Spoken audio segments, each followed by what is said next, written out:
আসসালামু আলাইকুম ওয়া রাহমাতুল্লাহ। প্রিয় শিক্ষার্থী বন্ধুরা, ইজি অ্যাকাউন্টিং এর আজকের ক্লাসে তোমাদের স্বাগতম।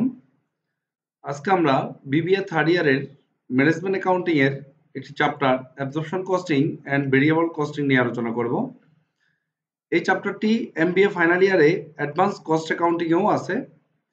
তো আজকে আমরা যে ম্যাথটি নিয়ে আলোচনা করব সেটি মূলত আমাদের বিবিএ থার্ড ইয়ারে অ্যাকাউন্টিং ডিপার্টমেন্টে 2015 সালে আসছিল। 2015 সালের যে প্রশ্নটি আসছিল আমরা সেই প্রশ্নটি আজকে আমাদের সলিউশন করে দেখাবো। আজকে আমাদের ক্লাস নাম্বার হচ্ছে 7।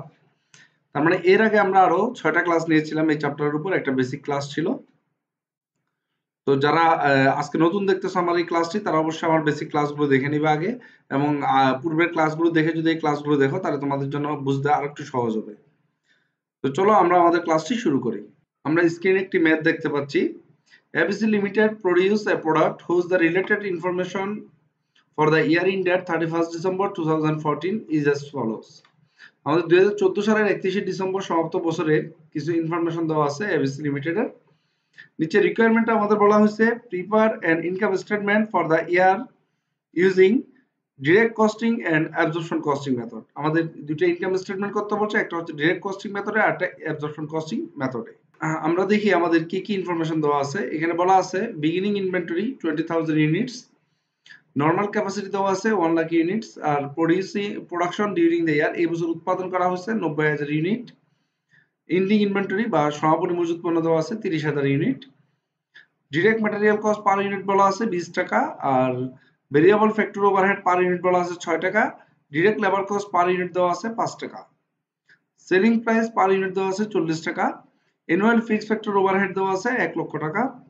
Fixed administrative and marketing expense দেওয়া আছে 60,000 টাকা। Variable administrative and marketing expense দেওয়া আছে 40,000 টাকা। এই ইনফরমেশনের উপর ভিত্তি করে আমাদের এখন দুটো ইনকাম স্টেটমেন্ট করতে হবে, একটা হচ্ছে ডিরেক্ট কস্টিং মেথড আর একটা অ্যাবজর্পশন কস্টিং মেথড। তো এই ম্যাথটা করার আগে আমরা কিছু সাপোর্টিং ক্যালকুলেশন করে নিব যাতে আমাদের ম্যাথটা করতে খুব সহজ হয়। তো চলো আমরা আমাদের ক্যালকুলেশনগুলো দেখে আসি। তো প্রথমে দেখি এখানে আমরা আসলে কত ইউনিট সেল করছি সেটা বলা নাই। আমাদের এখানে ক্যাপাসিটি দেওয়া আছে 1 লক্ষ টাকা, এবং বিগিনিং ইনভেন্টরি দেওয়া আছে, প্রোডাকশন দেওয়া আছে, এন্ডিং ইনভেন্টরি দেওয়া আছে। তো সেলস ইউনিটটা দেওয়া নাই, তাই সর্বপ্রথম আমরা সেলস ইউনিটটা বের করে নিব। তো আমরা প্রথমে বের করি calculation of sales unit. Sales ইউনিটটা বের করব আমরা প্রথমে লিখব ওপেনিং ইনভেন্টরি। আমাদের ওপেনিং ইনভেন্টরি আছে 20,000 ইউনিট, সেটা আমরা লিখলাম ওপেনিং ইনভেন্টরি 20,000 ইউনিট। এরপর আমরা এটার সাথে যোগ করব প্রোডাকশন। তাহলে আমরা প্রোডাকশন করছি চলতি বছর 90,000 ইউনিট, সেই 90,000 ইউনিট যোগ করার পরে আমাদের টোটাল আসলো 1,10,000 ইউনিট। তাহলে আমাদের গুডস অ্যাভেলেবেল হচ্ছে 1,10,000 ইউনিট। এর মধ্যে আমাদের সমাপনী মজুত পণ্য ক্লোজিং ইনভেন্টরি রয়ে গেল 30,000 ইউনিট। তাহলে গুডস অ্যাভেলেবেল 1,10,000 ইউনিট, এর মধ্যে আমাদের ক্লোজিং ইনভেন্টরি আছে 30,000 ইউনিট, তার মানে বাকি 80,000 ইউনিট আমরা সেল করে দিয়েছি। তাহলে আমাদের সেলস ইউনিট হচ্ছে 80,000 ইউনিট। এখন আমরা দ্বিতীয় ওয়ার্কিংসে চলে যাব। সেই ওয়ার্কিংসে আমরা বের করে নিব ম্যানুফ্যাকচারিং কস্ট পার ইউনিট, অর্থাৎ প্রতি ইউনিটের উৎপাদন ব্যয় আমরা বের করে নিব। আমরা লিখলাম calculation of manufacturing cost per unit. তো calculation of manufacturing cost per ইউনিটে আমরা ম্যানুফ্যাকচারিং কস্টগুলোকে লিপিবদ্ধ করব অ্যাবজর্পশন কস্টিং সিস্টেম এবং ডিরেক্ট কস্টিং সিস্টেমের মাধ্যমে। তো এখানে প্রথমে ম্যানুফ্যাকচারিং কস্টের মধ্যে আছে ডিরেক্ট ম্যাটেরিয়াল, কাঁচামাল দেওয়া আছে 20 টাকা। সেই 20 টাকা অ্যাবজর্পশন কস্টিংও আসবে, ডিরেক্ট কস্টিংও আসবে।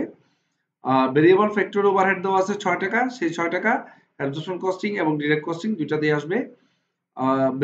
তারপর আছে ডিরেক্ট লেবার কস্ট 5 টাকা, সেই 5 টাকাও অ্যাবজর্পশন কস্টিং এবং ডিরেক্ট কস্টিং উভয়ের মধ্যে আসবে।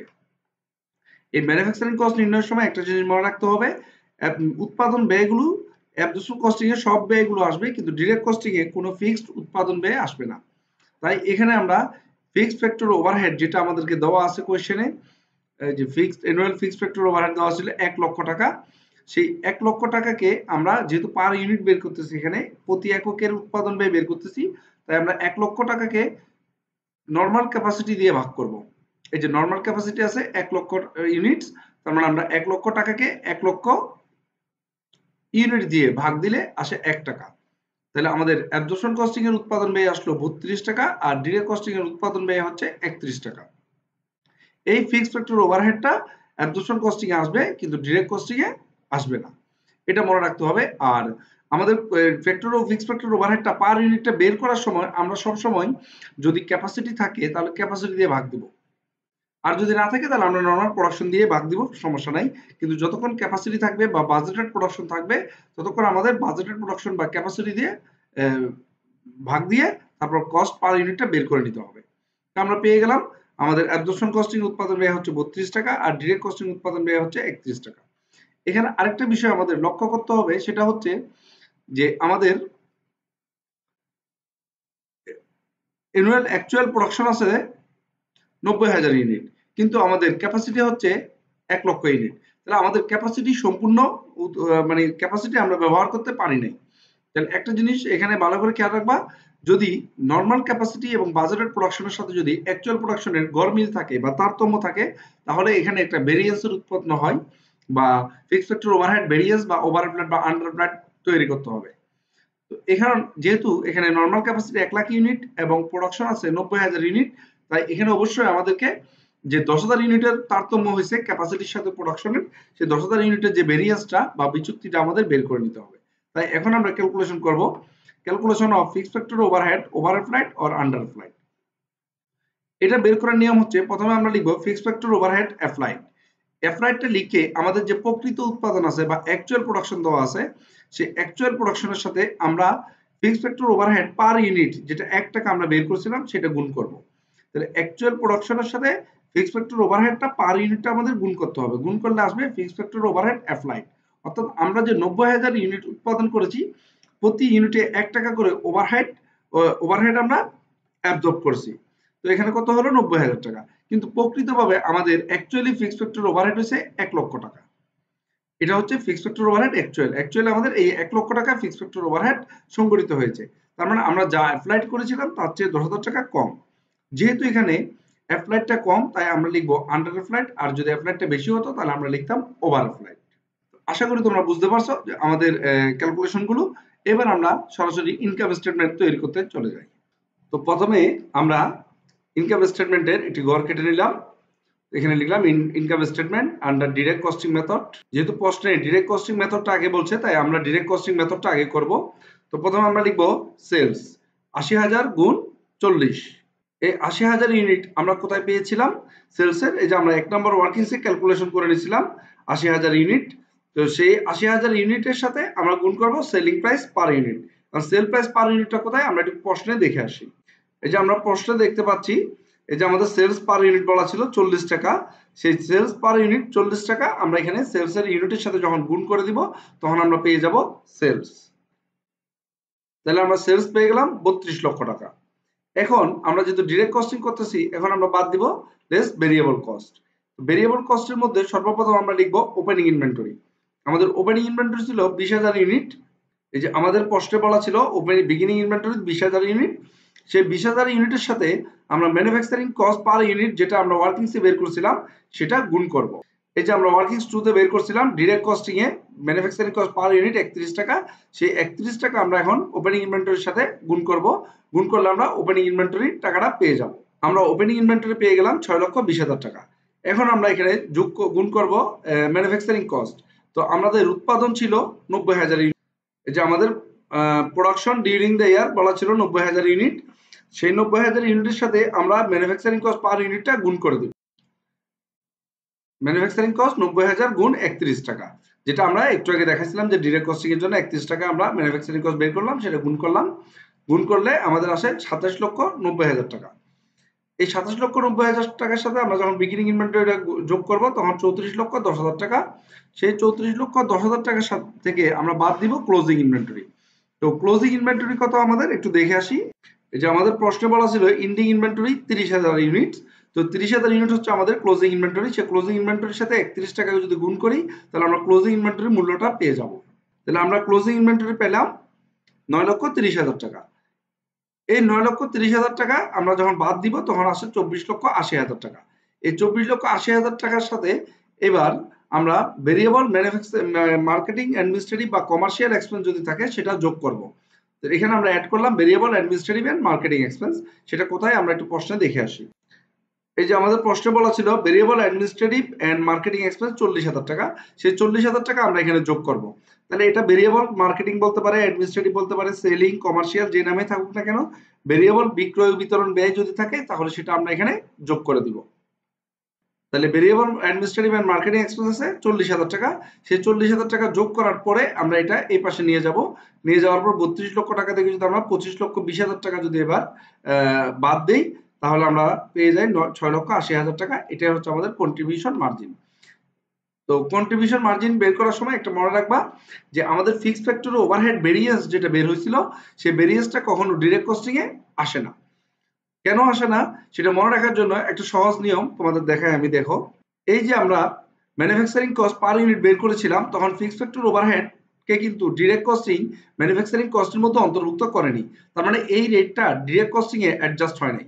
তাই যেহেতু ডিরেক্ট কস্টিং এ এই রেটটা অ্যাডজাস্ট হয় নাই, তাই এই কস্ট থেকে যে ভেরিয়েন্সটা হবে ফিক্সড ফ্যাক্টর ওভারহেড, সেটাও ডিরেক্ট কস্টিং এ কোনো ইফেক্ট করে না। তাই এটা ডিরেক্ট কস্টিং এ দেখাতে হবে না।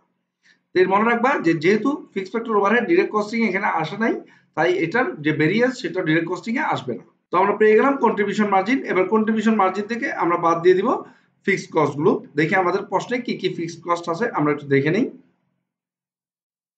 ফ্যাক্টরি ওভারহেড আছে আমাদের 1 লক্ষ টাকা এবং অ্যাডমিনিস্ট্রেটিভ এবং মার্কেটিং এক্সপেন্স আছে 60,000 টাকা। সেটা আমরা প্রশ্ন থেকে দেখি একটু। এই যে আমরা প্রশ্ন দেখতে পাচ্ছি fixed administrative and marketing expense 60,000 টাকা। আবার এখানে বলা ছিল আমাদের এই যে অ্যানুয়াল ফিক্সড ফ্যাক্টরি ওভারহেড ছিল 1 লক্ষ টাকা। তার মানে এই 60,000 টাকা এবং 1 লক্ষ টাকা আমাদের ফিক্সড কস্ট। তাহলে এই যে আমরা এখানে এই ফিক্সড ফ্যাক্টরি ওভারহেড 1 লক্ষ টাকা এবং অ্যাডমিনিস্ট্রেটিভ এন্ড মার্কেটিং এক্সপেন্স 60,000 টাকা, এবারে ফিক্সড কস্টটা লিখলাম। তো ফিক্সড কস্টটা লিখে আমরা এখন এই পাশে নিয়ে আসব। এই পাশে 1,60,000 টাকা আনার পর আমরা যখন 6,80,000 টাকা থেকে 1,60,000 টাকা বাদ দিব, তখন আমরা 5,20,000 টাকা এটা নেট ইনকাম পেয়ে গেলাম। তাহলে আমাদের ডিরেক্ট কস্টিং মেথডে নেট ইনকাম আসলো 5,20,000 টাকা। তো আশা করি তোমরা বুঝতে পারছো কিভাবে আমরা ডিরেক্ট কস্টিং এ নেট ইনকামটা নির্ণয় করেছি। এবার আমরা চলে যাব অ্যাবজর্পশন কস্টিং এ। অ্যাবজর্পশন কস্টিং এর একটা ছক কাটলাম আমরা। এবার আমরা প্রথমে আগের মতো সেলসটা লিখে নিব। 32 লক্ষ টাকা 80,000 ইনটু 40, এটা আমরা ডিরেক্ট কস্টিং এ দেখাইছিলাম। এখন আমরা বাদ দিব less cost of goods sold. Absorption costing এ বাদ দিতে হবে কস্ট অফ গুডস সোল্ড। এখানে প্রথমে ওপেনিং ইনভেন্টরি। ওপেনিং ইনভেন্টরি তো 20,000 ইউনিট, এটা তোমরা জানো। কিন্তু 32 টাকাটা কিভাবে আসলো আমরা একটু দেখি। এই যে আমরা ম্যানুফ্যাকচারিং কস্ট পার ইউনিট বের করছিলাম অ্যাবজর্পশন কস্টিং এর জন্য, তখন আমরা বের করেছিলাম 32 টাকা। সেই 32 টাকা দিয়ে এই 32 টাকা দিয়ে এখন আমাদের কাজ করতে হবে। তো ওপেনিং ইনভেন্টরি 20,000 এর সাথে 32 টাকা গুণ করলে আমাদের আসে 6,40,000 টাকা। এটার সাথে ম্যানুফ্যাকচারিং কস্টটা যোগ করতে হবে। ম্যানুফ্যাকচারিং কস্ট ছিল আমাদের অ্যাকচুয়াল প্রোডাকশন 90,000 ইউনিট, যেটা ডিরেক্ট কস্টিং আমি দেখাইছিলাম তোমাদের। তো 90,000 এর সাথে 32 টাকা গুণ করলে আসে হচ্ছে 28,80,000। এবং এটার সাথে আমাদের ক্লোজিং ইনভেন্টরি বাদ দিতে হবে। ক্লোজিং ইনভেন্টরি ছিল আমাদের 30,000 ইউনিট। সেই 30,000 ইউনিট 32 টাকা করে 9,60,000 টাকা বাদ দিব আমরা। বাদ দেওয়ার পর যে ফিগারটা থাকবে সেই ফিগারের সাথে আমরা fixed factory overhead under applied যেটা আমরা বের করেছিলাম 10,000 টাকা, সেটা এখানে আমরা যোগ করব। যদি আন্ডার অ্যাপ্লাইড হয় তাহলে যোগ করতে হবে, আর ওভার অ্যাপ্লাইড হলে বিয়োগ করতে হবে। এই জিনিসটা মনে রাখবা। এই যে আমরা রিকোয়ারমেন্ট 3 এ যে under applied fixed factory overhead under applied ছিল 10,000 টাকা, সেই 10,000 টাকা এখানে আমরা যোগ করেছি। কিছু কিছু বইয়ে এই আন্ডার অ্যাপ্লাইডটা এই কলামে দেখাইলে তখন বিয়োগ করে দেয়। যদি তোমরা এই কলামে দেখাতে চাও তাহলে বিয়োগ করে দিবা, কোনো সমস্যা নাই। অর্থাৎ এটা যদি আমরা প্রথম কলামে দেখাই তাহলে যোগ করব আন্ডার অ্যাপ্লাইডটা, আর এই কলামে দেখালে আমরা বিয়োগ করব। আর যদি ওভার অ্যাপ্লাইড হয় তাহলে আমরা প্রথম কলামে বিয়োগ করে দিব, আর সেকেন্ড কলামে যদি যাই তাহলে আমরা যোগ করে দিব। তাহলে এটা মনে রাখবা, আমি সবসময় এই কলামে দিয়ে করাই। তো এখানে আমরা এই জন্য আন্ডার অ্যাপ্লাইডটা যোগ করেছি। এবার যোগ করে আমরা এই পাশে নিয়ে আসবো। এই পাশে নিয়ে আসার পর 32 লক্ষ টাকা থেকে যদি বাদ দেই 6,30,000 টাকা, এটা হচ্ছে গ্রস প্রফিট। এবার আমরা এখান থেকে বাদ দিব অ্যাডমিনিস্ট্রেটিভ এন্ড মার্কেটিং এক্সপেন্স। তো অ্যাডমিনিস্ট্রেটিভ এবং মার্কেটিং এক্সপেন্সের মধ্যে ভেরিয়েবল ছিল 40,000 টাকা আর ফিক্সড ছিল 60,000 টাকা। আমরা একটু দেখি। এই যে আমাদের বলা ছিল এখানে administrative fixed administrative and marketing expense 60,000 টাকা, variable administrative and marketing expense ছিল 40,000 টাকা। এই 60,000 এবং 40,000 যোগ করলে এখানে আমাদের আসে 1 লক্ষ টাকা। তাহলে 6,30,000 থেকে 1 লক্ষ টাকা বাদ দিলে 5,30,000 টাকা। আমাদের নেট ইনকাম আসে 5,30,000 টাকা। এবার আমরা একটা রিকনসাইল করে দেখব যে আমাদের নেট ইনকামের সাথে যে ইনভেন্টরি ডিফারেন্সটা সেটা ঠিক আছে কিনা। তো আমরা এবার রিকনসাইলটা করি। রিকনসাইলের মধ্যে আমরা প্রথমে অ্যাবজর্পশন কস্টিং এর ইনকামটা লিখবো 5,30,000 টাকা। ডিরেক্ট কস্টিং এর ইনকাম ছিল আমাদের 5,20,000 টাকা, ডিফারেন্স ছিল 10,000 টাকা। এবার আমরা এখানে অ্যাবজর্পশন কস্টিং এর ইনভেন্টরি ডিফারেন্সটা দেখাবো। এই 9,60,000 এবং 6,40,000 কোথায় আমরা একটু দেখি। এই যে আমরা অ্যাবজর্পশন কস্টিং এর ক্লোজিং ইনভেন্টরি ছিল 9,60,000 টাকা। সেই 9,60,000 টাকা থেকে আমরা ওপেনিং ইনভেন্টরি 6,30,000 টাকা বাদ দিয়ে দিলাম। এই 9,60,000 বিয়োগ 6,40,000 এটা হচ্ছে অ্যাবজর্পশন কস্টিং এর ইনভেন্টরি ডিফারেন্স। আর ডিরেক্ট কস্টিং এর ইনভেন্টরি ডিফারেন্স হচ্ছে 9,30,000 থেকে 6,20,000। এটা একটু মনে রাখবা। এই যে অ্যাবজর্পশন কস্টিং 9,60,000 আর 6,40,000 আর ডিরেক্ট কস্টিং এ ছিল 9,30,000 থেকে 6,20,000 টাকা। বাদ দেওয়ার পর যেটা আসে সেখানে ডিফারেন্স হয় 10,000 টাকা। তার মানে আমরা দেখলাম যে আমাদের দুইটা ইনকামের ডিফারেন্সের কারণ হচ্ছে ইনভেন্টরি ডিফারেন্স। তো আশা করি তোমরা এই ক্লাসটা বুঝতে পারছো। তো সবাইকে ধন্যবাদ আমাদের ক্লাসটি দেখার জন্য। তোমাদের ক্লাসটি কেমন লাগলো অবশ্যই আমাদেরকে জানাবা, এবং তোমাদের আরো কি কি ক্লাস প্রয়োজন আমাদেরকে কমেন্ট করে জানাবা। তাহলে তোমাদের চাহিদা অনুযায়ী আমরা ক্লাসগুলো তৈরি করার চেষ্টা করবো ইনশাল্লাহ। তো সবাইকে ধন্যবাদ আমাদের ক্লাসটি দেখার জন্য।